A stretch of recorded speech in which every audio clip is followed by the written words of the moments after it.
Hello, మేమైతే షాపింగ్కి వెళ్ళామన్నమాట. అంటే ఇంట్లో సామాన్లు తేయడానికి వెళ్ళాము. గుడ్లు అయితే తెచ్చినాము. మీకు చిన్న చిట్కా చెప్దామనేసి వీడియో తీస్తున్నా. గుడ్లు తెచ్చినాం కదా, ఇట్లా ఉంటాయి మొత్తం. ఇగో చూడండి, ఎంత మట్టి మట్టిగా అంత గలీజ్గా ఉంటాయి.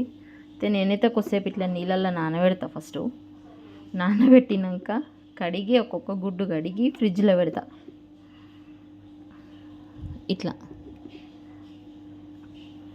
మళ్ళీ నీళ్ళు పోసి కొద్దిసేపు నానబెట్టి గుడ్లు కడిగి అప్పుడు ఫ్రిడ్జ్లో పెట్టుకుంటాను నేను.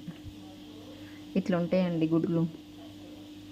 ఎందుకంటే వాళ్ళు ప్యాక్ చేసేస్తారు కదా, మొత్తం నీట్గా ఇట్లా అట్టా పెట్టేసి ప్యాక్ చేసేస్తారు కదా, అందుకే ఇట్లా ఉంటాయి మొత్తం. మనకేమో కనిపించవు. అందుకే ఇక నేనైతే నీళ్ళు పట్టేసి కడిగి నీట్గా కొద్దిసేపు నానబెట్టినాక కడిగి ఫ్రిడ్జ్లో పెడతాను అనమాట. ఇదండి చిట్కా.